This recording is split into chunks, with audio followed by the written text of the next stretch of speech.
and welcome to today's Intelligence Squared event with Will MacAskill. Will is an associate professor in philosophy at the University of Oxford, and at the time of his appointment, he was 28 years old, which made him the youngest associate professor of philosophy in the world. He's one of the founders and leading voices of effective altruism. Effective altruism, often abbreviated as EA, is both a philosophy and a social movement that aims to use evidence and reason to figure out how to benefit others as much as possible, and then actually go out and do that. In that capacity, he founded the nonprofits Giving What We Can, the Center for Effective Altruism, and 80,000 Hours. Together, these charities moved $200 million to effective charities. Today is the launch of his book here in the UK. The title of the book is What We Owe the Future. And the book makes the case for long-termism. We'll get into what long-termism means, but broadly, I think it is the view that positively influencing the long-run future is a key moral priority of our time. What will this conversation be about? If you're interested in Will's work, if you're interested in philosophy, if you're interested in intellectual conversations of the times, then you will have come across his work a lot recently. He wrote for the New York Times. He published an article in The Atlantic, another article in the Foreign Affairs. His work was covered in The Guardian. Now there was a long portrait in the New Yorker. It even made it to the cover of Time magazine. So he did a long range of media appearances and interviews. And one thing that we can do today is actually to reflect a bit on how this campaign went so far, how the communication of long-termism and the launch of his book went. Another aspect that I would like to get into is why he's optimistic about the future. You will see that many of the themes that we're discussing are quite frightening, but he emphasizes that the book is an optimistic one. And I'm always interested in finding good reasons to be optimistic. And lastly, I want to stay true to the topic set by Intelligence Square. What can we actually do to improve the world for the generations to come? As always, you are able to ask the questions that you might have. You can ask them right away. You can start now by clicking the Ask Questions button under the video screen and then typing in your question. If you want your name to be mentioned, then add it to the box and then simply press send. You can also tweet us using the hashtag IQ2. Hi, Will. Great to speak with you today. Yeah, it's great to be on here, Intelligence Squared. Thank you for hosting this, and yeah, it's great to be having this conversation, Max. I was saying your new book is about long-termism, and try to give a brief explanation of what it is. What, in your own words, is long-termism? Yeah, so long-termism is the view that we should be doing much more to protect the interests of future generations than we're currently doing today. That's the key idea. How long-term are you thinking when you're thinking about long-termism? Yeah, so I mean, in principle, indefinitely long. The core ideas behind long-termism are that future people matter, that there could be a lot of them, and that we can make a difference to how well their lives go. And in principle, at least, I think if you're affecting the life of someone, it doesn't matter whether they will live, in 100 years' time, or 1,000 years' time, or 100 million years' time. I think their interests count kind of just the same. And I actually think, and it's very surprising, took me a while to come around to this view, that there are things that we are doing, or that will happen in our lifetimes, that could make a difference to not just, the next few generations, but actually potentially all generations to come. And I think in expectation, humanity's life expectancy could be very long, in which case we're talking about potentially hundreds of millions or even billions of years. I mean, maybe one way to understand this idea better is to see the differences with more widely known ethical ideas. One idea that is now very widely accepted and that many people have a relationship to is the idea of sustainability, where the classic definition is to meet the needs of the present without compromising the ability of future generations to meet their needs. How is long-termism different from sustainability as an ethical idea? Yeah, so if that's the definition of sustainability we use, there's namely that both are paying much more attention to the needs, to future generations. However, I would want to say that, look, we should speak, there's nothing special about future generations, morally speaking, of, well, helping, not compromising on the needs of the present while ensuring that future generations are kind of at least as well off. Well, it suggests that's like a different way of thinking morally than than when comparing the interests of people in Germany versus the UK versus Uganda. And I would want to say that, well, just whatever kind of moral reasoning we use when thinking about the impact you could have on the life of someone in the United Kingdom versus a poor country versus the United States, we should apply that same sort of reasoning to people in the future as well, because people that have interests and hopes and joys and fears like the rest of us. Is there maybe like a practical example for where that difference actually matters? Like something that you would do as a long-termist that you wouldn't do as someone who's concerned about sustainability? I mean, one obvious thought is the issue of extinction risk, where there are some risks that will not only be enormously harmful for the present generation, such as kind of worst case pandemics, but would also kind of derail the whole of humanity's future by just bringing human civilization to an end. And if we're thinking in terms of like, well, ensure that the needs of future generations are met, well, if there are no future generations at all, because we've gone extinct, then it's hard to see how that principle would apply. Whereas one of the things I think that we really should care about is just the loss of the enormous potential loss in terms of accomplishment that would occur if the human race were to completely end. And so that would be a kind of concrete difference. Right. I mean, that's maybe a second ethical idea that I wanted to understand the difference with long-termism a bit better. Like, obviously there are, or maybe not obviously, but I think many people are concerned about large-scale catastrophes that are possibly so large that they could possibly kill everyone in the world, from nuclear war or a really worst-case pandemic. And even I, like as a relatively optimistic person, I'm very worried about these risks and take them seriously as possibilities that I want to avoid in my own lifetime. And even just as a self-interested person who's not like taking into account what might happen to others necessarily when I'm thinking about this, I'm concerned about existential risks. And if I'm already there, just being worried about my own future and the future maybe of my children and those close to me, why would I, what difference would it make to take a long-termist ethical perspective? Like, what extra worries do I have as a long-termist that I don't have anyways as someone who's concerned about existential risks? Sure. So one is just, even if there was no differences in kind of how you act, if you're already concerned, I do kind of think it's good for people to have kind of what I would regard as kind of correct moral understanding of the world, because I don't know, perhaps we do really well at reducing these existential risks, but perhaps there's more that we can be doing to benefit future generations.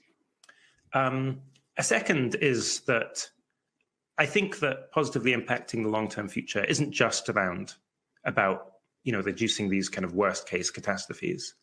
As I talk about in the book at some length, I also think it's about trying to improve the values that might guide future generations too, where it seems to me at least plausible that the values that are predominant over the coming few centuries actually could have extraordinarily long-lasting influence, and that it's a relatively contingent matter whether those values are good or whether they're bad. So I think it was contingent, historically contingent that after the Second World War, it was kind of liberal democratic values that were predominant rather than Stalinist or Nazi values. And I actually think that the very long-term future would have looked worse if it had been kind of fascist values that had come out predominant.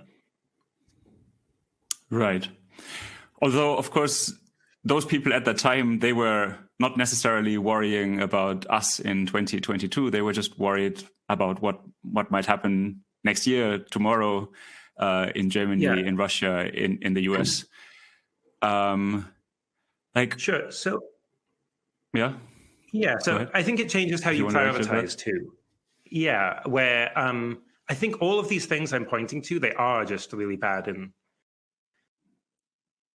I mean, I kind of, in a slogan, it's like think long term or act now, or like near term risks with long term consequences. So they all do have are pressing concerns now. And I think if the human race as a whole or society as a whole had its act together, we would be spending vastly more to prevent an experiment of AI to be working on better values. But there's a question of like, well, what's very most important? If you're someone who's altruistically minded and really motivated, what should we be doing to do as much good as possible? And the claim that society as a whole should be trying to do more. Well, there's still this question of like, okay, as an individual, if you want to focusing on things that have really large kind of short-run impacts, but where it's not really clear how that translates into longer-term impacts. So with effective altruism, one of the things we've done is kind of corporate cage-free campaigns to give animals on factory farms just better living conditions. And that's averted a huge amount of suffering, I think, but it's not really clear like what are the long-lasting impacts of that. Right. And so that's a way in which I would think, okay, no, there are some things that are good, not just in the present, but over the long term too, and they become comparatively more important. If we've got to make these hard trade-offs, then we start to focus on them more. To stay on this question of values and the political regimes that we try to support and strive for, like if you hadn't published this book today, but you had lived 100 years earlier, and it was the 1st of September 1922, and people would have been convinced about the importance of long-termism, what would they have done differently back then that could have made us now better off? I mean, I think the values is the key thing. So, I mean, if it's in the 1920s, there's a few kind of trends. So one thing is just that the basic understanding of the greenhouse effect and warming from carbon dioxide, 1896 was the first quantitative estimate, and it was surprisingly good, actually. At the time, people didn't appreciate just how much carbon we were going to emit into the atmosphere. But I actually think that with like further work, that should have been predictable because it's just based on an exponentially growing economy. We started doing is like, imagine if we got started with the kind of campaign to be concerned about climate change, 60 years earlier or 50 years earlier than we'd done. You could have engaged in like very gentle long-term planning that like people wouldn't have opposed. Perhaps it's a carbon tax that's like 1 penny per ton to begin with, and then it just gradually scales up over time. You could have normalized these ideas, and it could have been like pretty painless. I think we could have just like essentially avoided the problem of climate change. We would have been acting on more speculative evidence, but I think the gains from acting early would have outweighed the losses from having to act on more speculative evidence. And so I actually kind of see a lot of the issues I'm pointing to, such as around engineered pathogens and artificial intelligence, as kind of like that, climate change in the 1920s or something. So that's one thing. Then secondly is priorities that I still think are important, which are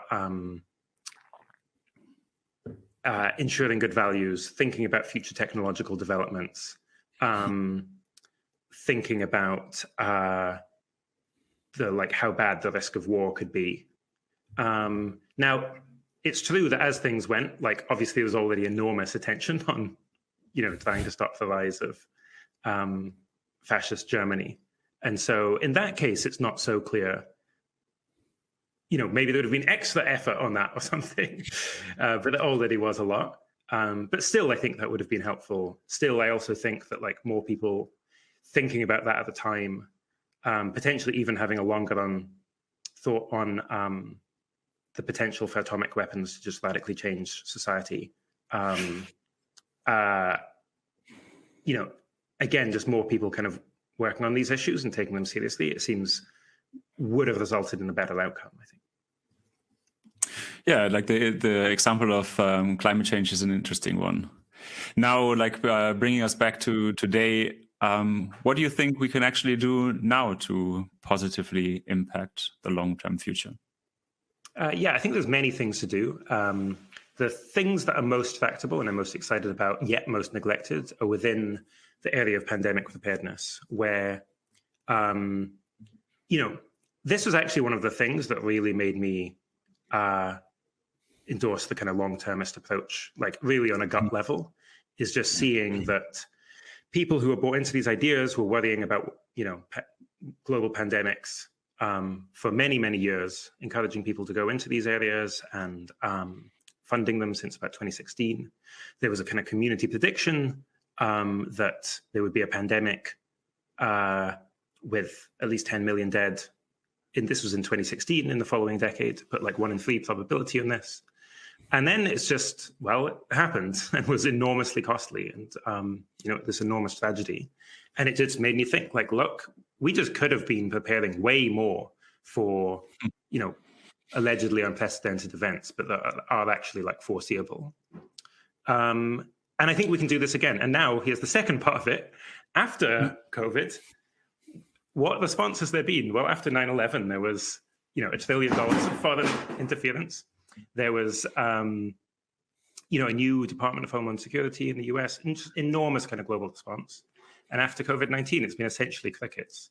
But there are things that we can really do. So early detection. So you just all around the world have sites that are monitoring wastewater, screening that wastewater for all sorts of, all DNA in the sample, apart from human DNA. Is there any new pathogen that's exponentially increasing? Then we can respond to pandemic as soon as it arises. And then a second technology I'm particularly excited about is low wavelength light that you can install in light bulbs, and it kind of sterilizes a room essentially. So in just the same way that, when I drink tap water, that has been chlorinated to cure it to stop it from giving me diseases. But yet the air I breathe is entirely unpurified. Whereas with research and development, we could both ensure efficacy, safety, and also get the cost down. We could try to have this sort of lighting installed in light bulbs all around the world as part of building codes. We could prevent the next pandemic while also getting rid of most of the respiratory diseases. And that's just something that's look, it's on the table for us. We actually have a really pretty good understanding of how viruses work and what we could be doing to protect against them. It's so much on the table. And I think that's one of the things that made me quite a bit more pessimistic really in the last years. I think I would have expected that at some point we might have a pandemic. I think the public health experts, the epidemiologists, they were very clear that the risk is considerable. So that wasn't that surprising. But the fact that we lived through an entire pandemic, 23 million people, I think, dead, that's kind of the current excess mortality estimate. Obviously, everyone spent all of these months indoors, all the lockdowns that we suffered through. And that we are now slowly getting to the other side of that. And we're doing almost nothing to prevent the next pandemic. That I would have really not predicted 2 years ago. Yeah, me neither. I would have expected a much larger response from the governments of the world. And so in the United States, there was a bill called the Apollo program, part of Build Back Better, was funding the Apollo program to $70 billion would have made enormous difference to the chance of the next pandemic. And just got completely struck down because there was no one really championing it in Congress. I know less about the UK, but it's also that I'm not, there's nothing I'm kind of aware of yet in terms of like really major programs. Because also globally, I mean, just economics, again, pure self-interest, like you mentioned to begin with, even just from the perspective of, people in Europe and people in the United States, even if they don't care about even their children, they just care about themselves. They don't care about people, the global poor who will be most affected by a pandemic. Even just on those grounds, it makes enormous sense to be investing what is globally tiny amounts of money. And it's still not happening. And so I think we just, really need to campaign for that. Yeah, we need to campaign for it. But I mean, these days, the effective altruism community increased so much in size, so many smart young people that are part of that community that you help to start. Funding has increased a lot. And I think the effective altruism community was good in pointing towards the risks of future pandemics way before the pandemic. But what would you think were the big successes of the effective altruism community during the pandemic? So during the pandemic, I do think it's like there's definitely a lesson for humility there, where I think, the EA community did much better at forecasting what was going to happen rather than compared to like actions that really made a big difference. So there was a significant amount of advice to governments about kind of locking down earlier rather than later as a result of actually understanding how bad this was going to get. And I think plausibly that led to many thousands or maybe tens of thousands of lives saved. There was some other things. I mean, you had this in my view, you had one of the best COVID responses, completely pivoting your entire organization in order to provide the world's best data so that governments could make more informed decisions. There was also a project that was just giving individuals advice called microcovid.org that did very well, just so people can know what's the size of the risks from the different daily activities. There was a project that got set up called One Day Sooner that was trying to get a kind of human challenge trial set up where 60,000 people volunteered and said, look, I'm young and relatively healthy. COVID will pose a small risk to me. I volunteer to have a 50-50 chance of being infected. So I will get a vaccine, 50-50 chance of being infected. That would have enabled us, if those had been able to go ahead, that would have enabled us to have rolled out the vaccine kind of months in advance. And that would have been hundreds of thousands of lives saved.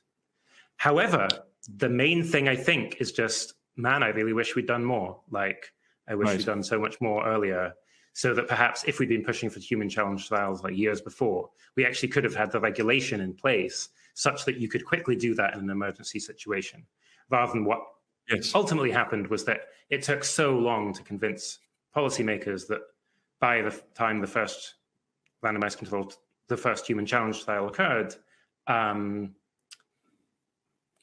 we already, I think, had approved the kind of vaccines. And it had been, safety had been demonstrated by observational studies. So. And I mean, yes, I agree with you. I think there were more opportunities to actually be helpful during the pandemic, and it's a lesson in humility. And it connects to a bit of a larger point. I think the effective altruism 10 years ago, when you and others initiated this movement, was very much at home in the global health, global development space. And there you have the big opportunity or the big advantage that you can learn very quickly. You can trial interventions from vaccines to medical treatments to cash transfers, and you can see what works and what doesn't, and then you can focus on those things that work and scale them up. Now, if we hope to impact the far future, these trials will be very long, and it's much harder to actually learn what works and what doesn't. And then given that one of the key concerns for the future is the pandemic, and maybe the effective altruism community didn't do as well as we would have wished. How worried are you about this lack of feedback, and maybe this quite poor feedback from this closest case to an actual big future risk that we now just suffered through? Yeah, so I think a couple of things. So I think one is that as soon as you start to accept the kind of just the model, in my view, moral fact that like future people really matter, and it's like this huge future ahead of us, then we have like failure of like true feedback from anything we do. So it can be like helping people in the short term, and like, okay, we can be sure we're helping people in the short term, but how does that impact the very long term? It would be kind of negligent to just like ignore that altogether. But then we've got to say, like, actually, for most of the impact we're having, because I think most of the impact of anything we do in the short term, or most things we do in the short term, are over the long term. It means we're having to just, make our best guesses or say we don't know. A second, though, is just, again, this kind of distinction of like thinking long term and acting near term, where there are things we can do that do have feedback loops. So again, we have a pretty good understanding of, the mechanisms of viral transmission. So we can build a early monitoring wastewater system. We can see, like, does that work? Is that effective at doing this kind of more narrow target, this like shorter term target of just, is it picking up pathogens? Is it detecting new pathogens? Similarly, we can like see whether low wavelength lighting is working, because the number of people having colds would reduce like an awful lot. So you can have like feedback in the short term. And then like, what's the link between that and the long term? Well, there you do have to rely more on arguments and considerations. The kind of easiest case, I think, of something in the short term having very long-term impacts is human extinction, where, or other species extinction too, but focusing on human beings, like, it just is the case that like, if human beings go extinct, we're never coming back from that. And so we just know that that's something that would have like this extremely long-term impact. It would impact like however long humanity's life expectancy would otherwise be. But then the final thing I'll say as well is just the main criticism that effective altruism, when focused on kind of global health and development, had was, look, you're just focused on what you can measure. And, there's this story that actually comes from a 15th century Turkish satirist called Nila Radin, I think, which is about, okay, there's this drunk and they're looking for their keys, and they're looking for the keys kind of under the light of a street lamp. And someone comes up and says, look, why are you like, are your keys like under the lamp post? Why are you looking there? And they say, oh no, that's not where my keys are, but that's where the light is. And people would, use that analogy and argue against. They say, look, you should not be focusing on the things that are easy to measure. The most important things are going to be much harder to measure. You just got to make your best judgments. And so you can see this as a kind of response to that, where we're saying, look, yeah, we're trying to focus on the very most important things. Sometimes it's just really hard to know if you're making any progress. In the case of like reducing the risk of a third world war, nuclear war, I think it is just very hard to know if you're making progress.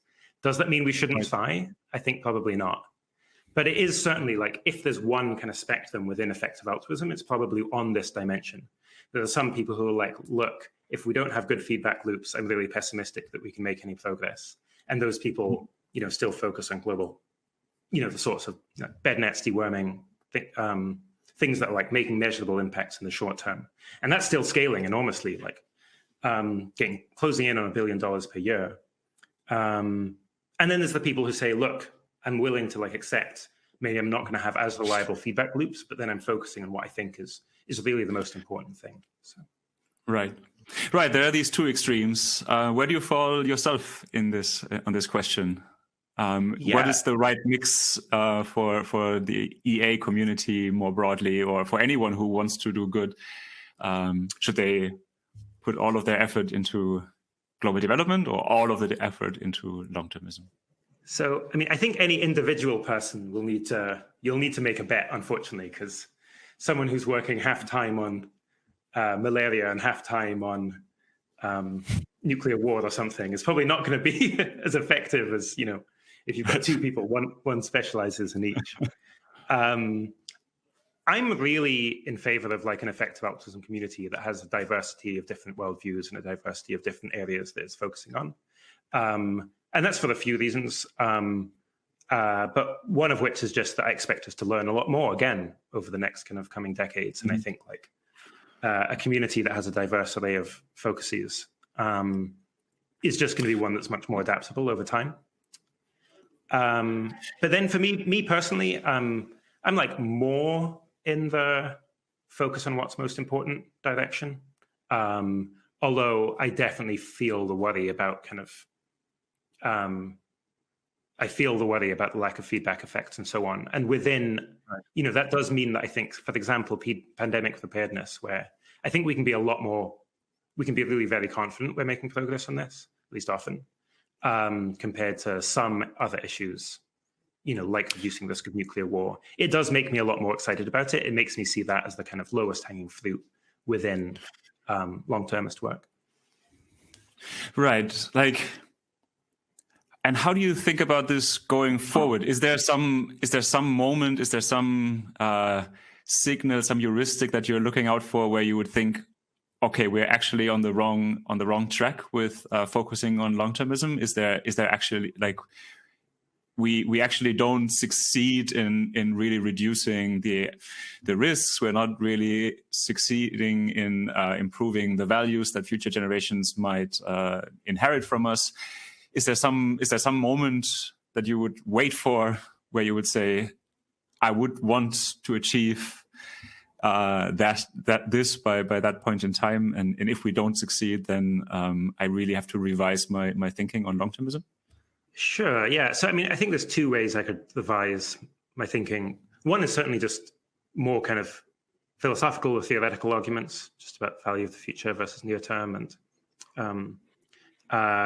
some of the arguments I give in the book and what we are the future could certainly I could certainly be convinced out of that. And then a second, one area that's of particular interest is the field of AI alignment. So the risk is that we might build increasingly powerful AI systems, but just not have a very good understanding of what they're going to do. And especially as AI systems get more and more powerful, start to act more like actors in the world rather than just tools, it becomes increasingly important for us to be able to actually predict how they will act in the world. This is an area where, in one important sense, you do get feedback systems. So the field of AI alignment is thinking, okay, how can we build AI models that are helpful, harmless, and honest? And so I can have like a language model, something that like produces text, can engage in like basic conversation. And I can say, okay, I want to train this such that it never lies. So it never tells me something false. Well, something that false that I can have evidence like knows the answer to. And so we can do that. That's something where we can actually like get like positive feedback on. If it was the case that in kind of 10 years time, and this field is like really in its infancy, and it's still up for debate, I think, kind of how much progress on the object level has been made. Like, there's been a lot of like clarifying, like understanding of the issues. But in terms of like, oh yeah, this paper has made this like really important advance on the alignment problem. I don't think we're quite there yet. And so if it was 10 years time, and that's still true, that would be a pretty, I think like that would be a pretty harsh blow to that as a field, at least. And so then you would need to, pandemics and just kind of, there's just so many things we can do to reduce the risk that I guess I don't know, it could again be like we do all these things and they just keep failing and they keep failing. Or maybe we just keep learning that there's like surprising kind of backfiring effects or something. For pandemics, I think that's kind of less likely. But it could be the case that if in all of the cause areas that we think are kind of most important by long-termist lights, we just keep finding like 10 years time, we've made almost no progress on it, then yeah, I'd really want to rethink. Yeah, then at that point, I'd be like really rethinking things. Again, it might still be all like philosophically justified by how things ultimately get like benefit the long-term future. But the set of priorities would be like very different and might look a lot closer to commonsensically kind of building a flourishing society. And overall, I guess the idea of long-termism really hinges on actually being able to do something concretely that impacts the long-term future positively. So if we keep on not seeing successes, and then I think, like I agree with you. Like I'm getting the questions even from, sorry. Okay, sure. I guess I'll say one thing as well, which is that, you know, within the people that I know and my own views, I kind of tend to be more concerned with, you know, avoiding these risks of catastrophe or focusing on like better values rather than, you know, like technological progress or something. Whereas if you think, okay, none of these catastrophes doesn't make any sense, I think in general, kind of innovation is something that can benefit benefits the world over very long time frames, but like centuries or thousands of years maybe, because you move the entire kind of frontier of kind of tech progress forward. And so maybe I would be really pushing on things like clean technology, which I think is just like very robustly good from a variety of perspectives. Also like, yeah, potentially lots of biomedical technology as well, because, you know, you've got this upfront cost of the investment in R&D, and then you've got the idea, and you just got that idea forever. And then future people can build on it as well. And so I think the kind of long-termisty perspective, even if all of these current priority areas don't pan out, would maybe it was at least favor a little bit more like focus on promoting like innovation in areas like biomedicine and clean tech than one might otherwise think. Yeah, you have this very good passage there in the book on clean energy, calling it a win-win-win-win-win situation. A win-win-win. Though I regret, I actually made a mistake in the book. I should have had a sixth win. I only realized after writing it. So, which one is the original one? The one that I missed out is just, I think actually clean technology is beneficial for society's values too, because there's, you know, what's known as the resource curse. If you can run a country by stealing by just on the basis of natural resources, that provides an incentive for small groups to take power and install dictatorships, and a means by which those dictatorships can be sustained. And so it's most in the news with Russia at the moment, which I think one political scientist described as a gas station with an army. Whereas if you're a country that has to rely instead on kind of just people working and producing value, then that's much more likely to favor kind of more egalitarian, democratic social structure. Yeah, that's an interesting point, and it connects back to this earlier point where we discussed about what a long-termist could have done a century ago. Yeah, like that's also a question that I keep seeing here in the questions that are coming in. For example, Carly asks, "What can I do as an individual to ensure a good future for the generations to come?" And another question that's coming in from someone who just finished your book yesterday is particularly asking, what is feasible for them as mere mortals? Mere mortals. So I think like many of the points that you were discussing earlier, from far UVC light to sterilize rooms, these are very far out of like. Yeah, they're not people. So they're not issues that most people are thinking about. Oh wow, well, what can I even do about any of this? And I actually think the upshot from the book and from effective altruism the most positive contribution. Way of seeing that is just thinking about donations. So I think for pretty much anyone who's middle-class member of a rich country like the UK or the US, we have this organization, Giving What We Can, encourages people to give at least 10%. Some people give more. That means you can target your donation to support whoever are the very best people doing the very best programs, working on the very most important problems. And in a very real way, you can be participating, like you are contributing. So, you run our World in Data, it's run by donations. Like the people who are donating to our World in Data are kind of causally responsible for the information that you put on up on there, just as much as the people who are like actually writing the text. Yes. And so I think that is just one way that anyone can contribute in general. The second thing we emphasize a lot is via career choice as well. And I should say with donations, we now have just created kind of a long-termism fund. If you go onto givingwhatwecan.org, then it's a place you can donate, and experts will then ensure that the money goes to where we think it will currently have the kind of highest leverage, highest impact. And so then the other thing we say is kind of career choice as well. This is obviously a bigger ask for most people, and it's an easier decision to make if you're young. It's also hard, a little, very particular advice because people vary so much in their skills and interests. However, we have this whole website, 80,000hours.org, and you can go on there and get on how you can have a really big positive impact.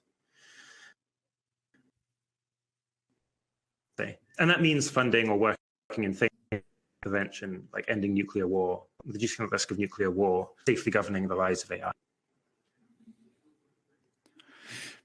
Right. And anyone who's listening, please add more questions to the chat, and I'll get back to them and ask Will more of your questions. Now, today is the book launch here in the UK. In the US, your book launched already, and as I said at the beginning, you did many interviews in the past weeks. What's your take on how this all went in the last weeks? It all went. One take is it's just all been pretty overwhelming. So you gave the list of media at the start of this. That was many times more than I was expecting to get. Certainly in terms of how high profile it was. Like if you told me even just 2 months ago now, I was going to be on the cover of Time, I'd be like, what? Like, this is so absurd. So one thing, it's certainly been overwhelming. I'm overall just happy as well with the commentary. Like when I think about the large majority of the commentary, it's been like positive. The Time story in particular, I would just recommend to anyone. I just really thought it captured the essence of what we're doing with effective altruism. Then there's also been some helpful critical commentary as well. So Kieran Stettier is an excellent philosopher, wrote a review in the Boston Review. I disagree with aspects of it. I think there were parts of the book he missed. But I was also just I'm happy to see. I think these ideas should be debated and discussed. And I was happy to see some really engaged commentary there. The thing that I've been most surprised by or disappointed by is kind of misinformation. I mean, I have a bad habit of just checking kind of all critical Twitter comments that I can find. But there's just so many kind of false claims going around about what I believe or focus on. What were the worst?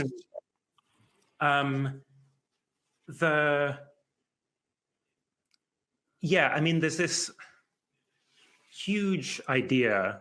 There's this idea that people are sometimes saying long-termism, it's just an excuse for very rich people to keep their wealth rather than and feel good about themselves rather than focusing on the most pressing problems.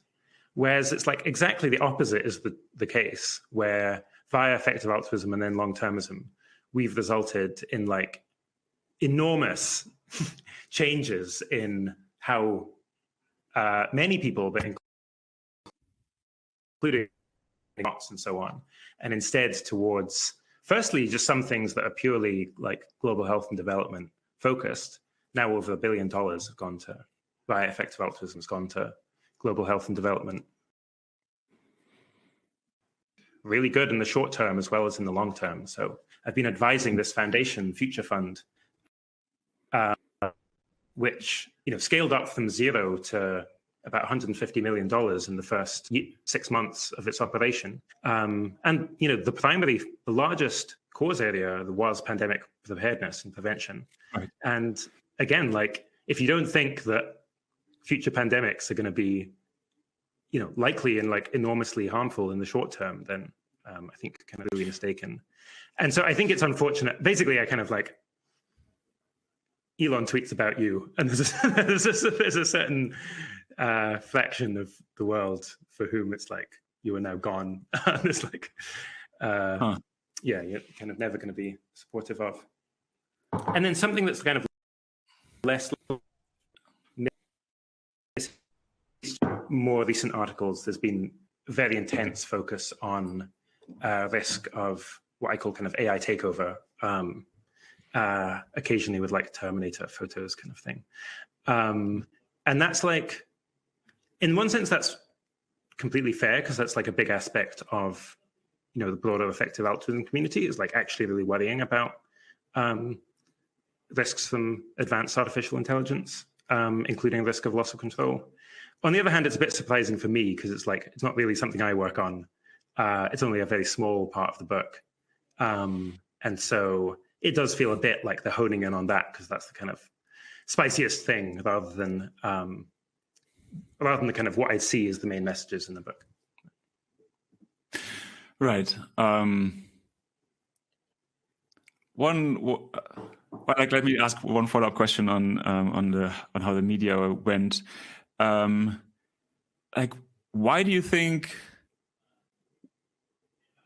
are people interested in spreading this misinformation about long-termism? Where does it come from, and who's motivated to go in that direction?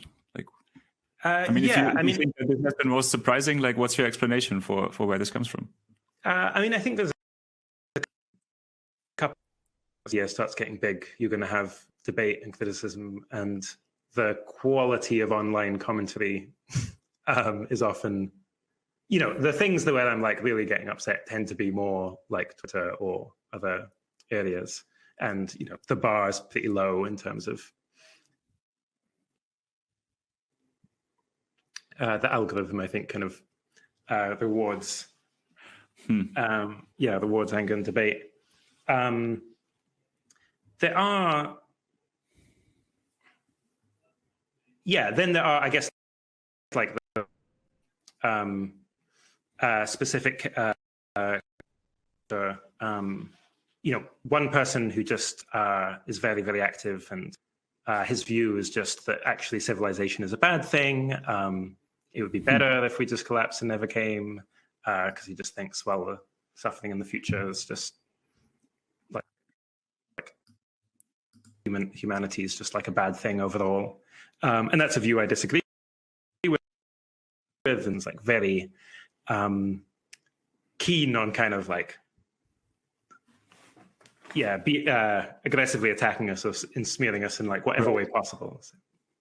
That's actually a question that I also got here from one of the viewers.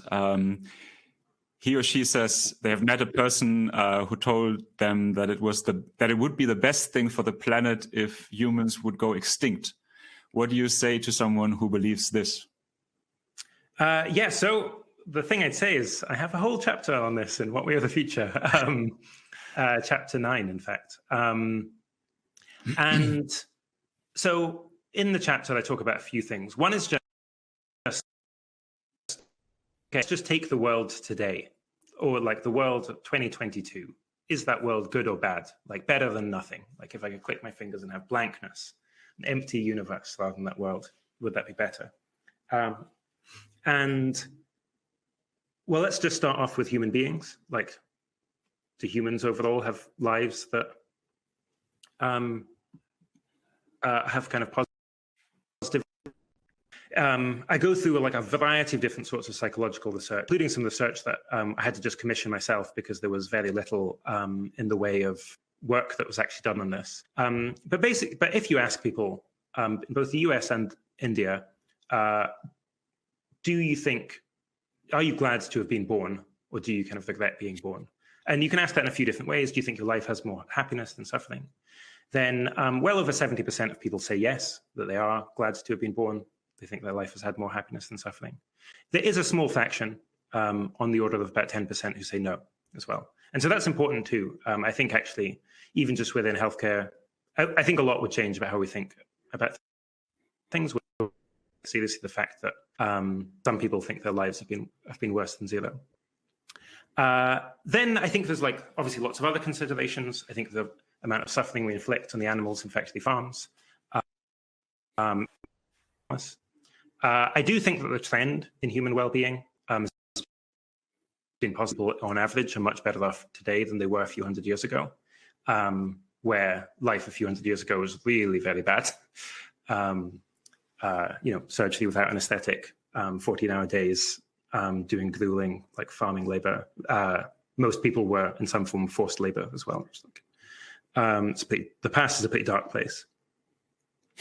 And then when I look to the future, I do think there's an asymmetry that like points in the direction of that gives us kind of grounds. I think just most beings will be actors rather than patients, where like an animal in a factory farm as a patient doesn't have control over its own life. I don't expect factory farming to persist like far into the future. And then secondly, people who are actors, like in the sense that like they can choose how their life goes, combined with the much greater kind of scientific knowledge and technological ability we'll have in the future, suggests, well, at least those people will be trying to make their lives better, and they'll, we'll have kind of coordination that will allow that to happen. And so that overall makes me think, the world today is probably better than nothing. The blank universe, and I think it's on average. I think there are major risks by which things could get worse, and we should really work to reduce those risks to zero. But it makes me think that on average, as science and technological advancement continues, it'll get better rather than worse. Right. One last question on the reception from Karim, who's asking, in which countries have your ideas been best received? Oh, wow, that's a great question. So Doing Good Better sold weirdly well in South Korea, sold more copies there than anywhere else. And I'm still not quite sure why that was. In terms of uptake, the country that at least the large country that seems to me like it's most overrepresented with people interested in and engaged in effective altruism. And I'm not sure why that is, but I think it could be about kind of no nonsense attitude, like culture that Australia has, where effective altruism certainly embodies a kind of relatively simple about it, and that is something I think that resonates particularly with people in Australia. Interesting. Like very, very different countries in many ways, South Korea and Australia. For sure, yeah. When you hinted at some of the reasons for optimism just now, but thinking about like the overall idea that more people are interested in actually making the world a better place rather than being sitting on the sidelines and letting bad things happen. But overall, also going back to this earlier point that we discussed on maybe the disappointing reaction to the pandemic, what makes you optimistic about long-termism for the next few years? Like what can the community achieve, and what are your reasons for optimism there?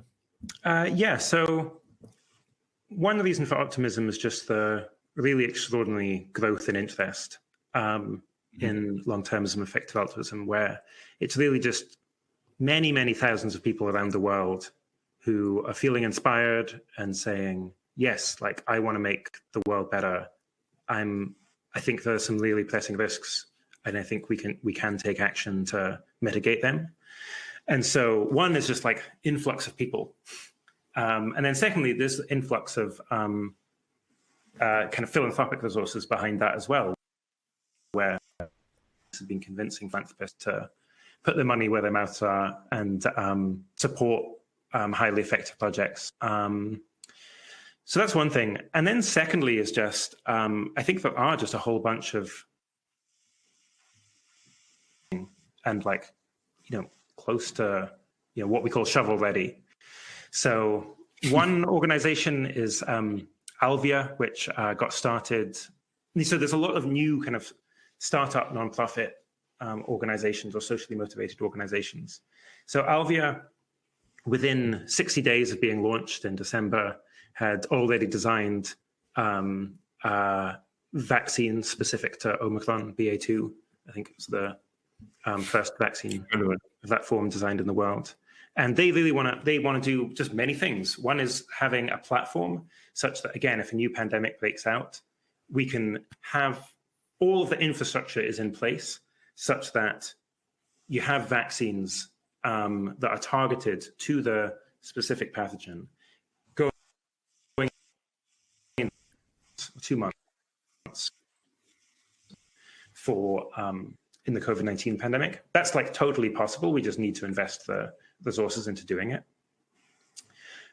They also want to scale up these kind of early detection systems. And so again, I think that's just something that is going to happen. Again, this kind of low wavelength lighting, that's something that like we need to be investing a lot more in, but something, again, I'm kind of cautiously optimistic about. Then another kind of area that's kind of giving me cause for hope is the massive uptake in the use of kind of forecasting as well, where this is a way, basically just techniques that you can use to gather and aggregate precise forecasts from many different people, such that we can move out of the realm of saying, well, how, a war between the US and China could happen, could not. We can move beyond that and instead like get a kind of accurate and well then that means we can really start to prioritize things better. It means that governments can make kind of much more effective and well-informed. Because I think that is like, again, a kind of crucial lesson from COVID-19 is that something we need to invest in is nimble, flexible, adaptable kind of governmental decision-making. Right. Working that area makes me optimistic too. Right. That's a good list of reasons to be optimistic, and maybe also a good place to end this conversation. We're reaching the end of the hour. Sure. My thanks are to you, Will. Thanks for joining us today. Thanks for your questions from the audience. And thanks to Intelligence Squared.